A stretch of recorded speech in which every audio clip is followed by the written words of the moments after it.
Welcome to the show. I'm Dan, reporting on new news and other stories I find interesting and my takes and opinions on these stories for educational and entertainment purposes. On this segment of What the News, we'll be getting into BiBi Netanyahu and Trump, my thoughts on his recent Congress speech, Trump actually agreeing with him on war with Iran. Still believe in democracy after 14 million voted for Biden in the primaries and now being replaced with Kamala? Okay, sure. California controversial bills being run through committees. We'll dive into videos and my thoughts on those. Last but not least, Gavin Newsom finally addressing homelessness. Finally, the fuck is it taking? But we'll get into that shit. Thank y'all for being here. I appreciate the returning viewers. You are the best, and y'all know who you are, clearly. Look into subscribing, like, share, comment below your thoughts, and hitting that bell notification for weekly news coverage. Let's get into it. Let the culture speak.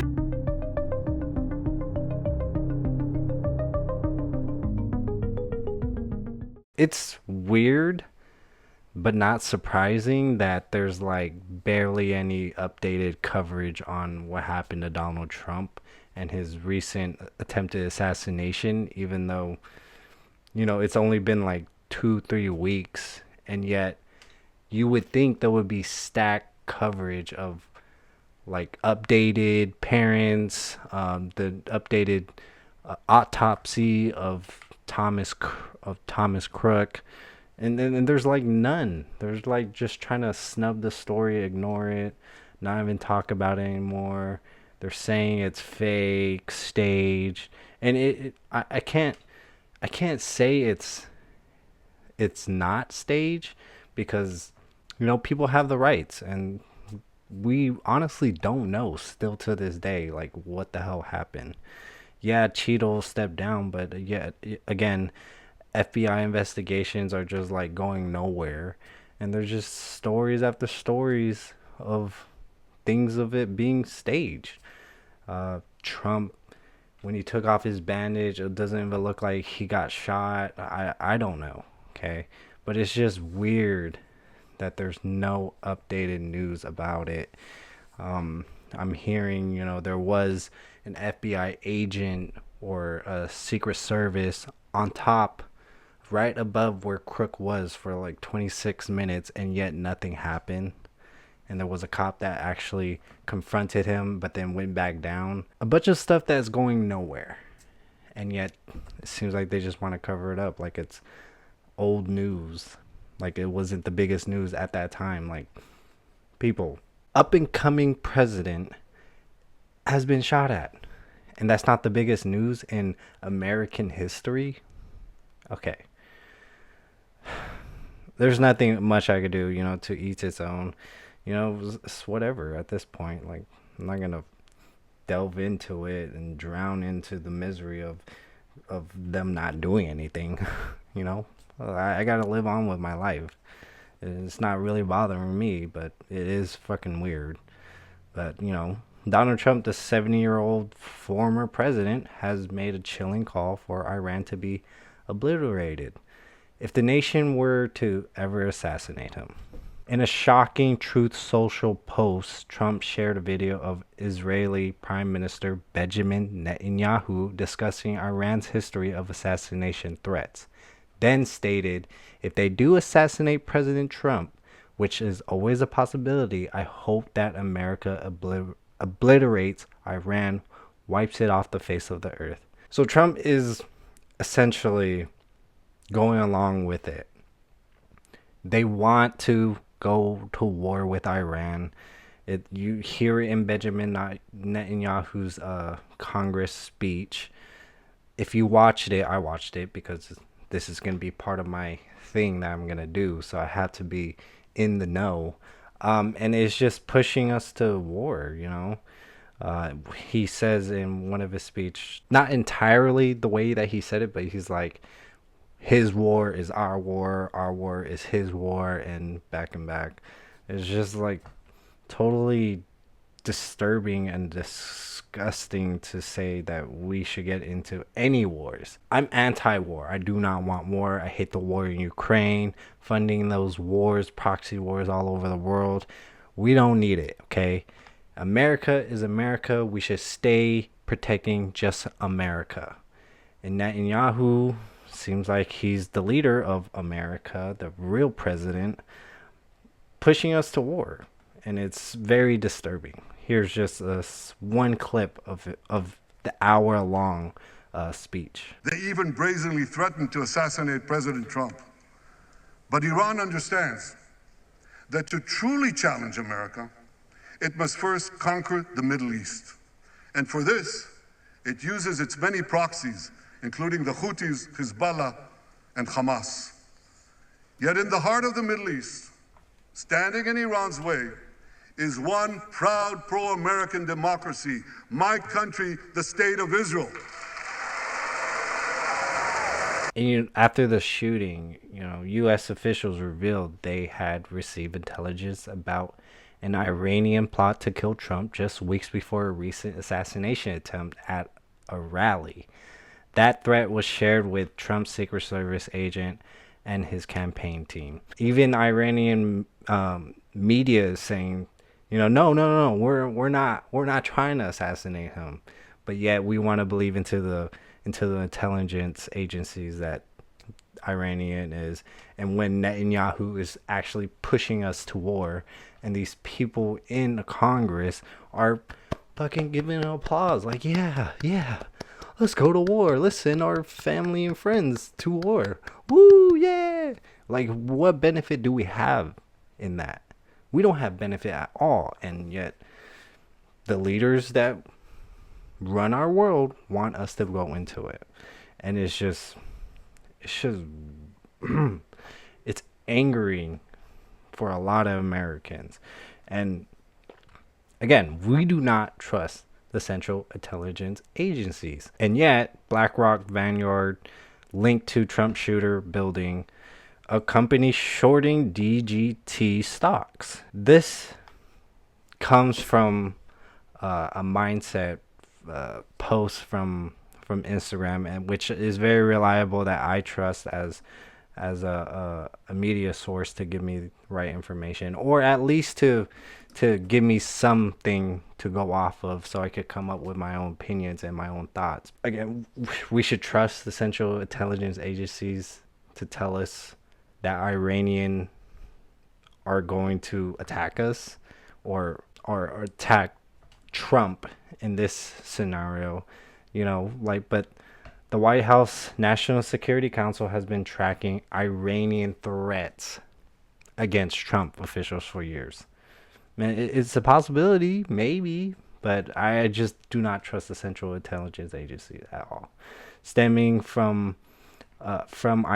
Iran's desire for revenge over the killing of Qasem Soleimani, the leader of the Iranian Islamic Revolutionary Guard forces, who was taken out on Trump's orders in 2020. Back in 2019, Trump warned that if Iran were to obtain a nuclear weapon, I'm not looking for war, and if there is, it'll be obliteration like you've never seen before. So it's a possibility, but then again, coming from everything that I'm hearing, they want to push us to Iran.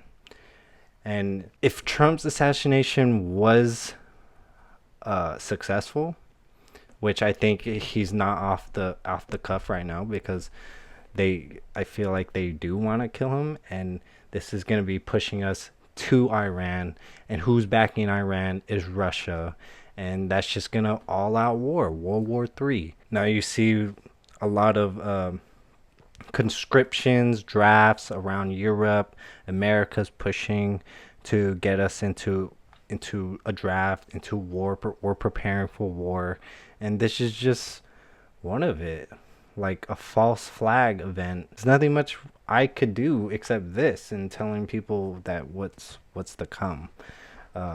It's a scary time right now, but it's the best time to live right now because of everything that's going on in the news, and actually people standing up, Americans standing up and talking about it, and we should really talk about it, because we have a voice as Americans. We shouldn't go to war at all. We shouldn't be funding these wars, and we should hold those leaders accountable, especially BiBi Netanyahu, that is trying to push everyone into war. Who's the real leader in our country? Is it BlackRock, Vanguard, BiBi Netanyahu? Um, I don't know. Comment below your thoughts, guys. What's your thoughts about it? Are we gonna go to war?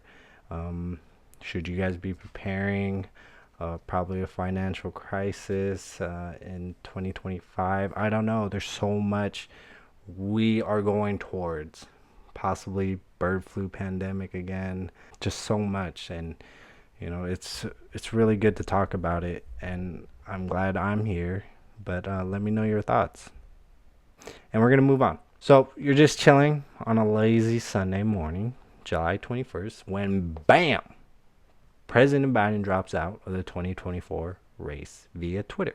Less than an hour later, he's endorsing Kamala Harris for president, again, via Twitter. So in just a few short minutes, the Democratic Party, the ones that's all about democracy, completely sidelines the primary election because ordinary voters who needs them, because the 14 million voters that voted for Biden, it doesn't matter, because now the Democratic nominee for 2024 gets to be chosen by a handful of elite party insiders. Oh, they'll have an open convention in Chicago, but that just means they haven't already decided who the nominee is. Even though Obama, the Clintons, Chuck Schumer, Nancy Pelosi, all these big wig delegates and super delegates, wealthy party, making the call behind closed doors, because that's what democracy looks like to our political overlords. To them, democracy just means stuff we like, and anti-democratic means stuff we don't like. If you don't get that by now, I'm sorry, I can't help you, because you got to delve into it, people. You got to do your own research. Okay? The elites have done a bang up job making sure there's no actual democracy. The kind where people get a vote and stuff. Democracy in the nomination process. The Democratic Party made it crystal clear. Don't even think about challenging Biden to a debate. Early challengers like Congressman Dean Phillips and Marianne Williamson were basically told to kick rocks. And Robert F. Kennedy Jr., the biggest challenger from within the party, got the boot in October 2023 and had to run on as an independent. So after denying voters the chance to weigh in on Kennedy, Harris, or anyone else, the party's now also denying voters a say in who the nominee will be, because, democracy. But hey, the self-proclaimed defenders of democracy are always happy to redefine the term to suit their needs. It's not just an American thing either. Anytime the wrong person wins an election, wrong, of course, meaning not approved by the global elite, suddenly democracy is under threat. Look at Europe, where democracy means supporting the unelected European Commission, or Germany, where the FD party is threat to democracy because they keep winning elections. In Latin America, democracy means supporting the left. Jair Bolsonaro wins in Brazil, anti-democratic. Leftist Dilma Rousseff gets impeached by an elected legislator, that's anti-democratic coup. Javier Milei gets elected, and the economist he's a danger to democracy. So to be pro-democracy in 2024, just vote for whoever the party bigwigs tell you to. In a real democracy, voting is so overrated. It just seems super overrated. Like, who needs that, They could choose whoever, they put up, because shit, democracy, right? They always say the threat to democracy. They always say it, but it just means the threat to their power. Okay, the people that are always saying it's a threat to democracy, it's just a threat to their power. That's basically all it. Me personally,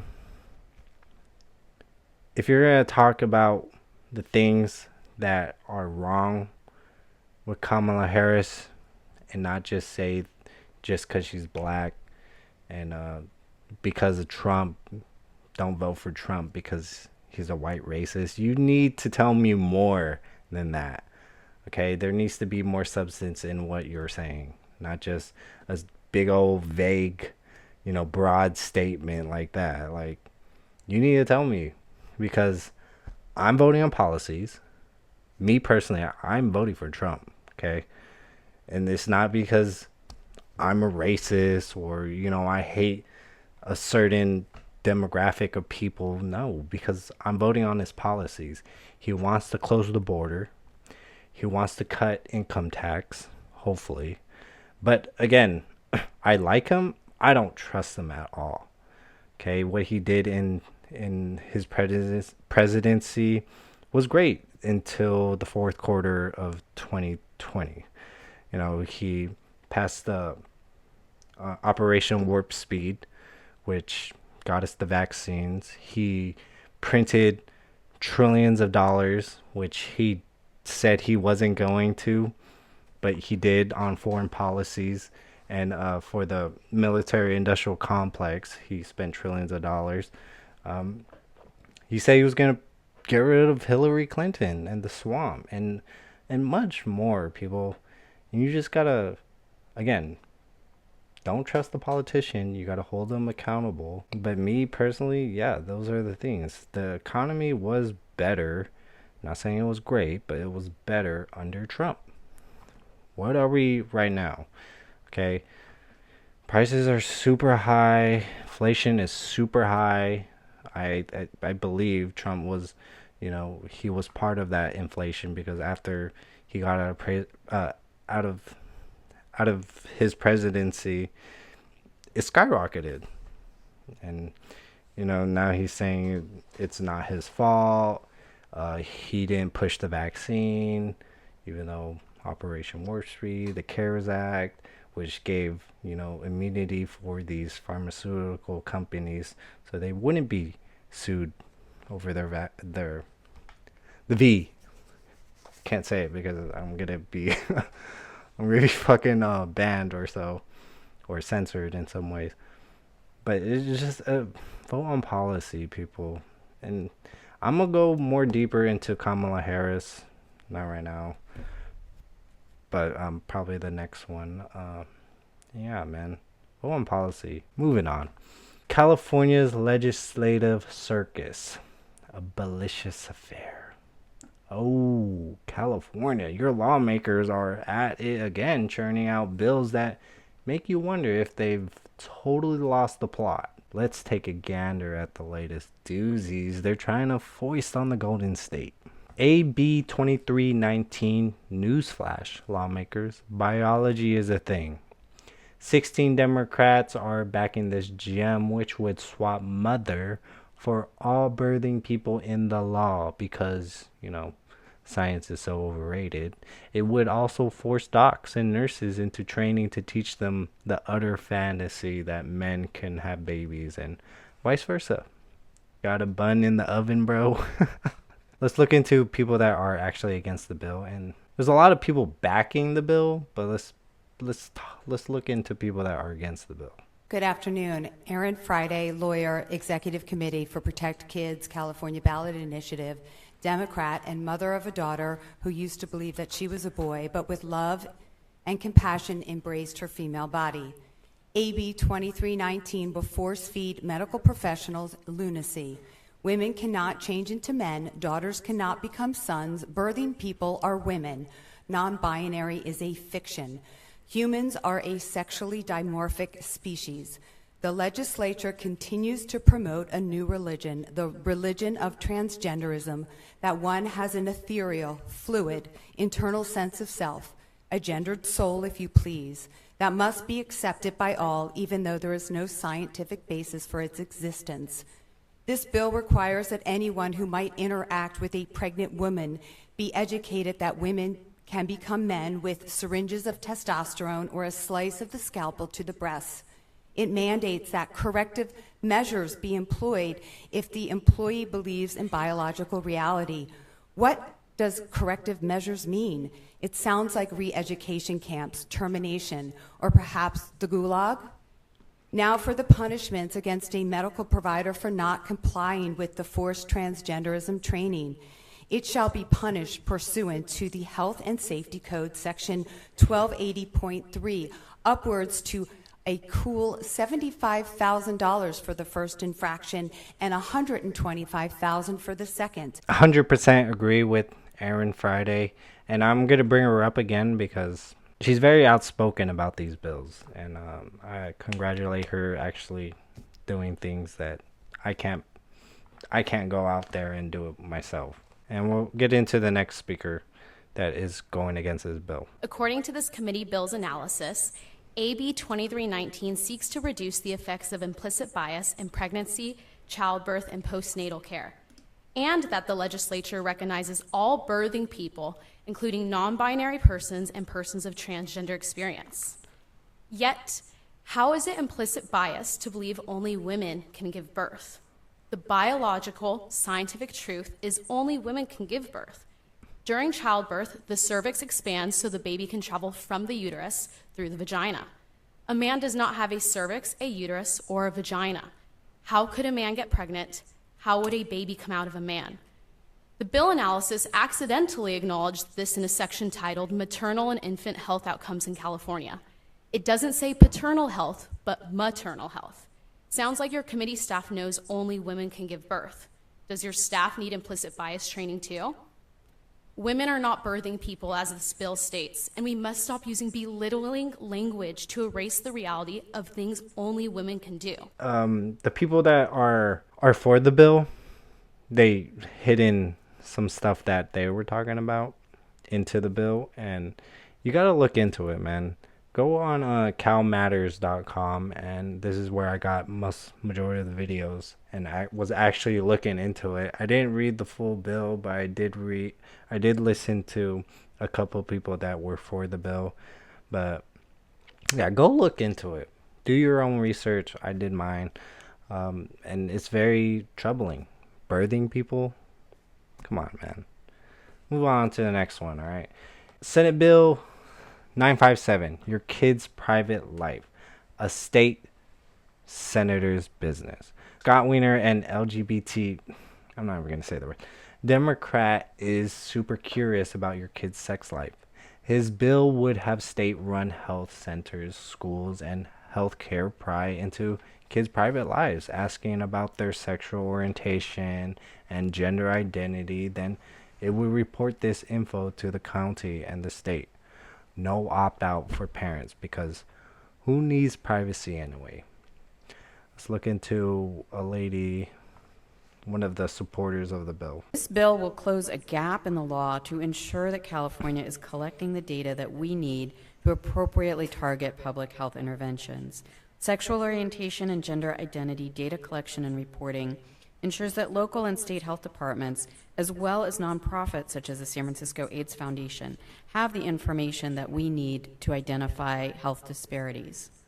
We can't address problems that we can't see, and we have to ask the questions to start figuring out the answers. This bill may seem like a relatively bureaucratic issue about adding a few boxes to some forms, and that is true, that's a part of it, but it also represents our recognition that sexual orientation and gender identity matters, that these are essential aspects of our lives that can affect how we access health care, what kinds of vulnerabilities we have, what our health risks and strengths are, and what we need. This bill gives us data to ensure that scarce public health resources are effectively targeted to those who need them the most. Again, why does the state need to know any of this information about our kids, or any of their sexual orientation? Like, that is none of their business. Even though I feel like already health centers are giving that up to the senators and the state. And this is just to solidify into law that, you know, they want your private lives of your kids. Why are kids? Why is it just important for our child, you know, to know about their gender identity? If it's non-binary, or if you're these other two, she or her. And again, with Aaron Friday said, you know, it's a fictitious of these other ones that they're making up. Man, I don't know. Again, look into it. If you live in California, this is very important. And there's a lot of committees, a lot of programs, people that are backing the bill, and very less. When I was watching it, I didn't see anyone going against this bill. Okay, so pay attention, do your research. CalMatters.com.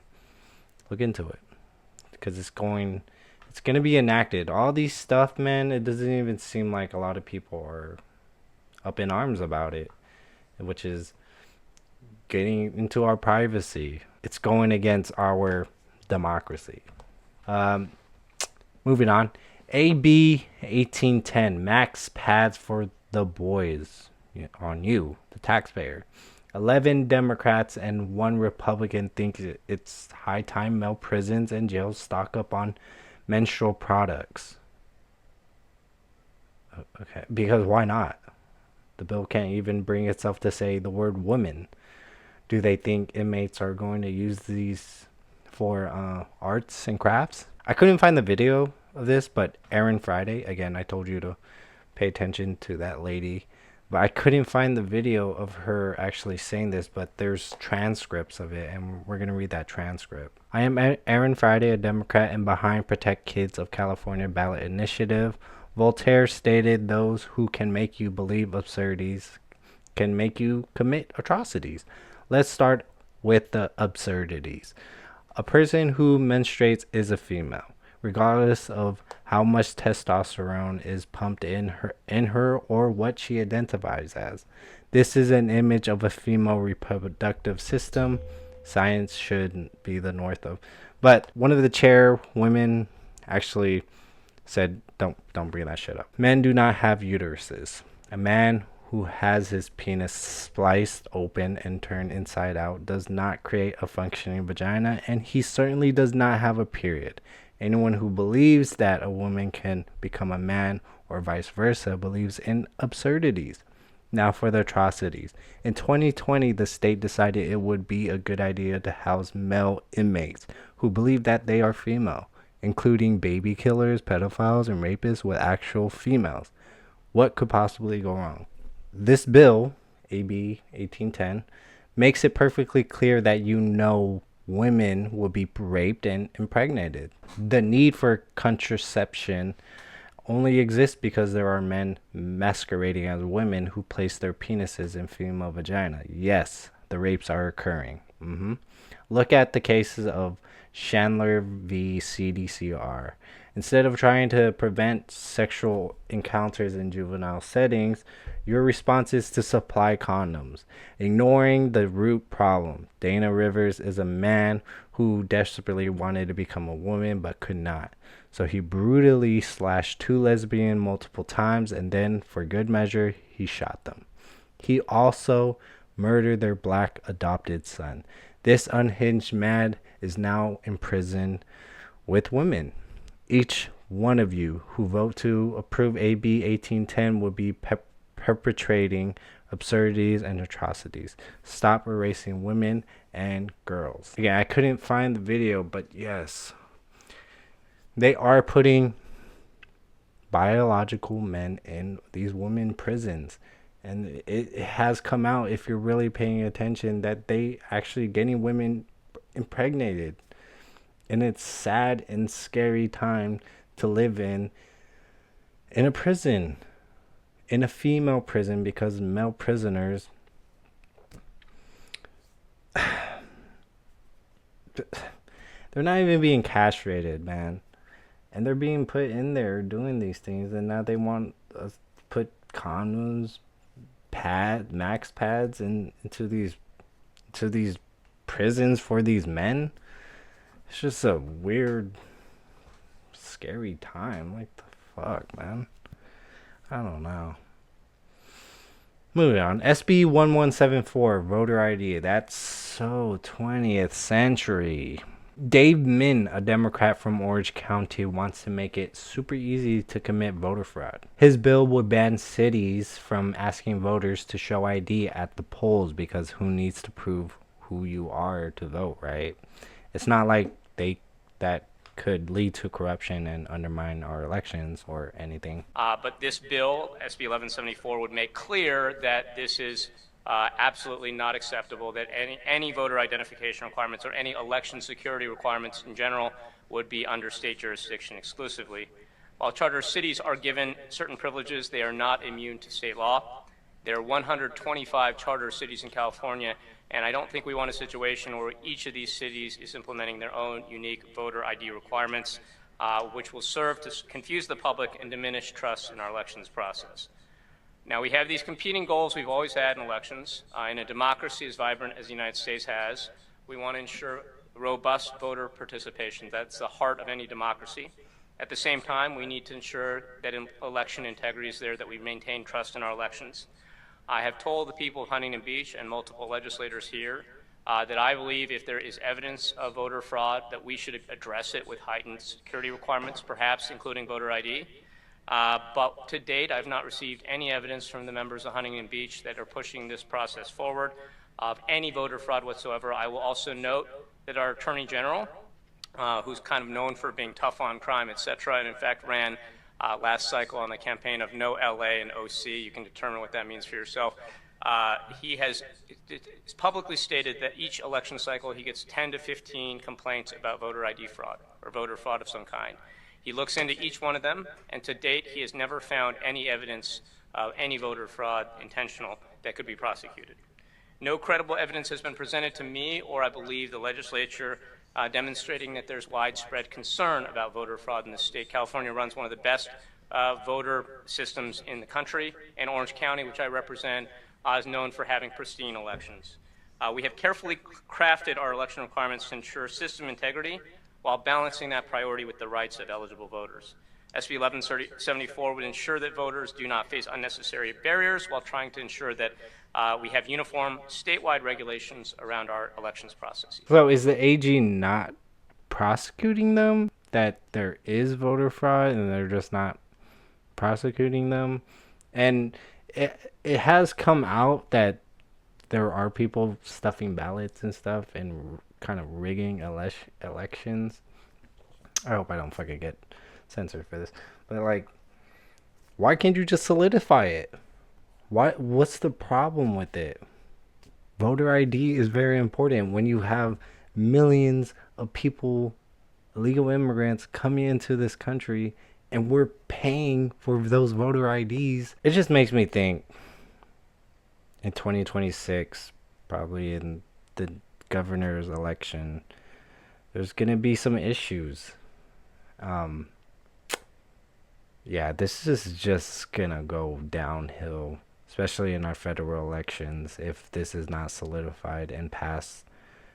I mean, wait, let me understand it. So he is trying to pass a bill to ban voter ID. Someone needs to school me on this. That's just weird. Shouldn't we want to have voter ID so we know that citizens, as myself, as millions of Americans in California, have the right to vote, and you should be able to be ID'd to be able to vote?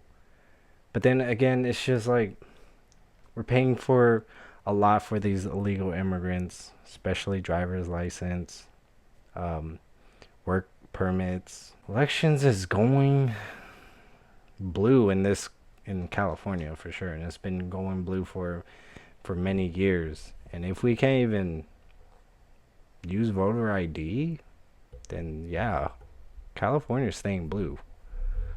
That's just my opinion. All right, moving on, man. SB 954, condoms, lies, and 12-year-olds.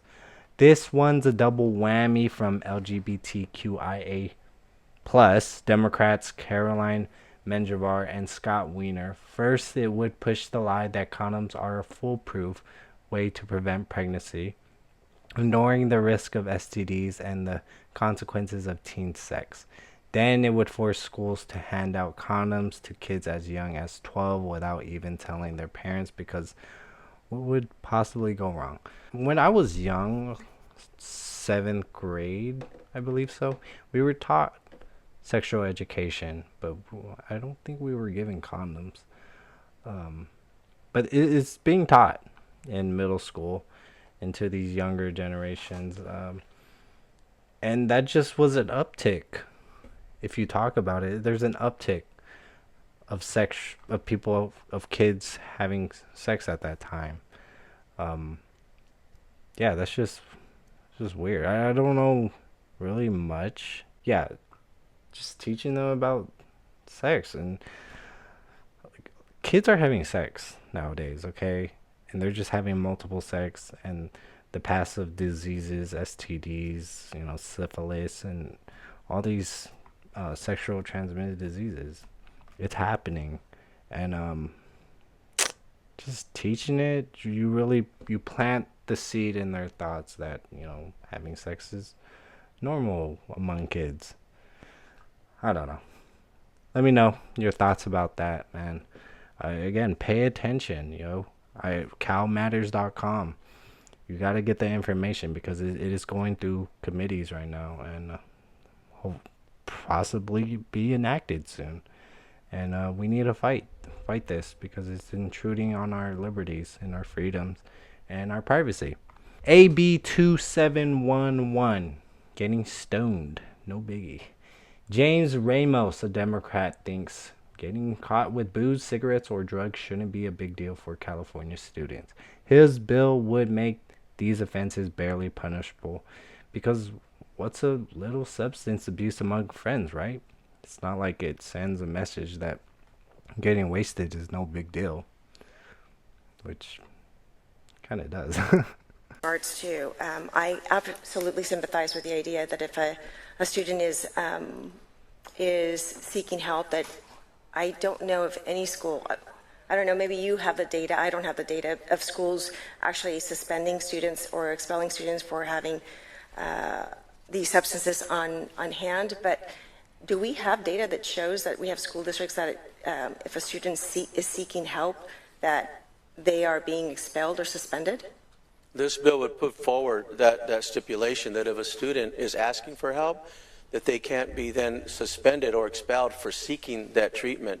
Early on in the bill, on the assembly side, we got into different debates, and we took some committee amendments to clarify some of those changes. Okay, because I was just kind of curious. We're very data-driven in the legislature, so I was just wondering whether or not we actually had record of school districts actually suspending students for seeking help, admitting that they have an issue or substance on themselves and seeking help and being expelled. I don't know if we have the data. Do we have? I'm not sure if the committee knows or not.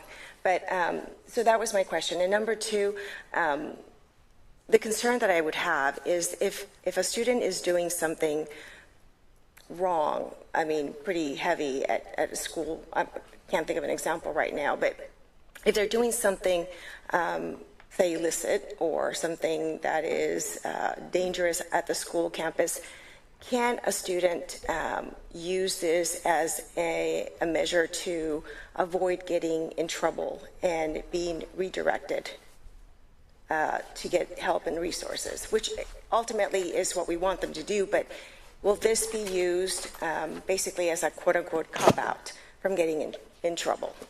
So part of the data does show that over 70% of adults that are addicted to some type of form of substance abuse, alcoholism, and other things started off at an early age in K through 12. This is a proactive measure to start to seek those resources and get them the resources they need if they so choose to come forward and say they have an issue with some substance abuse. As far as the component in the bill that now is amended out, we'll be working with that next year. That dealt with different liabilities and different areas in there, what can be suspended and what couldn't be, with different substance like fentanyl and those things. This is purely trying to be proactive to somebody that's seeking support from the school system to be able to be afforded that resource in front of them. It's not meant to be a preventive measure for someone to not be able to be expelled, but they can't be expelled for purely asking for that help. I get that somewhat, but then again, young kids, especially me, getting drunk, high, going to class. If I was gonna be suspended and I use that excuse to get out of it, like, oh, I'm seeking help, I need to seek help, then I wouldn't get suspended. Then it would be passed down rumors around school that, yeah, use this excuse to get out of, what's so whoa. But if you were to be suspended for it, then okay, that would stop a lot of people from actually doing it. Some good kids from doing it, and I applaud the kids that actually recognize, they have a problem and they're seeking help. But why are we just passing a bill on this? Again, what the senator was asking, we should get more data on this to see if actually suspending people for booze, cigarettes, or any drugs is actually helping these kids getting off those booze, cigarettes, and drugs, because we don't want to, make it a thing where these kids are just using that excuse to get out of trouble, But bottom line, California Democrat supermajority, it's pushing a radical agenda that denies reality, puts our kids at risk, and undermines our democracy. It's time to ask, do these lawmakers really have our best interests at heart, or are they just pandering to the fringes of the party? And when will voters say enough is enough? Comment below what you guys think about that.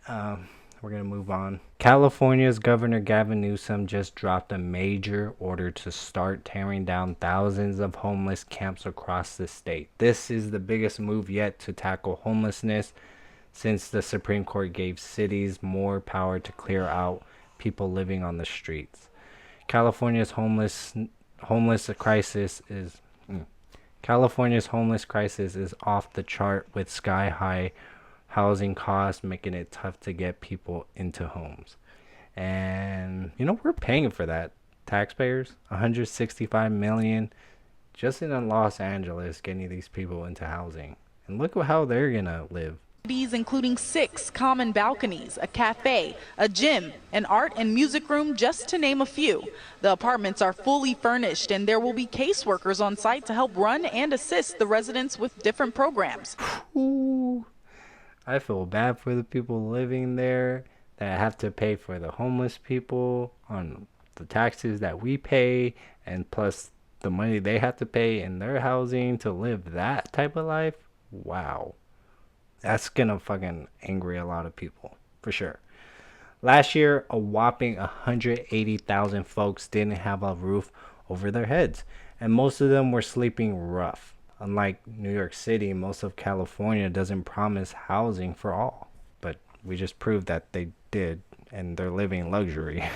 Newsom, a Dem, is calling for his team and local leaders to kindly kick people out of public spaces, focusing on camps that are super dangerous or unhealthy. Some state agencies will jump into action right away on state land. He can't force cities to crack down, but he's got billions to funding to twist their arms. Yeah, man, if you miss it, 2008, Gavin Newsom's been saying that he's trying to tackle homelessness, and look at it now. It's fucking worse. So I don't trust Gavin Newsom to do the job, and this is just BS now that he's actually focusing on it. When how many years already we've been trying to tell him, and Republicans trying to tell him, Republicans to bashing California's homeless problem as proof the state is going downhill under Dems like Newsom. And this should have been done 3 or 4 years ago when $20 to $25 billion was put into the homeless issue. And the first thing I'm going to do as the next elected U.S. Senator from California is to call for an audit on where that money went to. I've been to the inner cities of Sacramento and Los Angeles, San Francisco, San Diego. All that money was invested in California, and all of a sudden it's increased by 15% over the last year. So let's really face the issues that are most important. Let's really talk more about the crime in the streets, and that's the drug lords who come in and affect these poor people who are at the lowest point of their lives.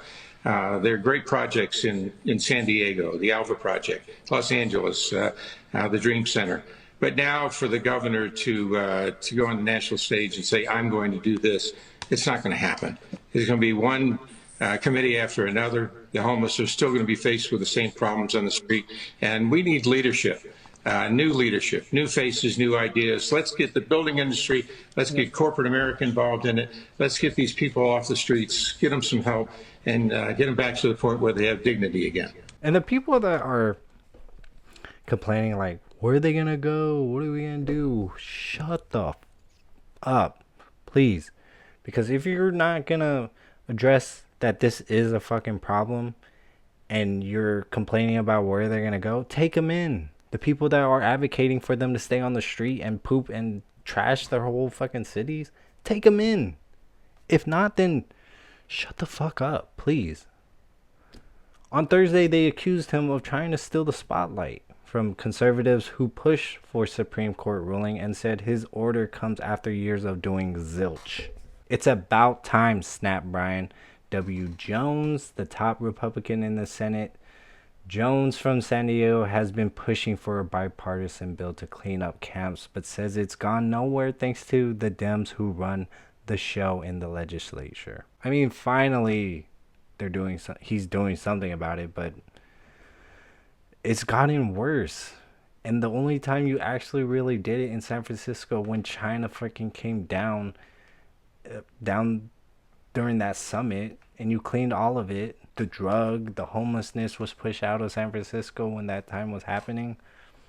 Okay, and then went right back to it. There's people overdosing, rapes, threatening businesses. People are leaving California. Big majority probably because of homelessness and the price of living and taxes. Okay, finally, he's addressing it. After all this is accumulating, now you're addressing it? I live in California, people, and this shit matters. I'm talking about it locally. Everyone should be talking about locally. This is doing my part. That's it for this week, y'all. See you next... actually, not next week, because I will be gone over the weekend. I'm going to Vegas. So, I won't be doing a show next week. Yeah. I'll be back following week. But stay tuned to Let Culture Speak, where I talk about celebrities, sports, and culture news. Look up that one. It's coming soon. Hit that bell notification, and appreciate y'all being here.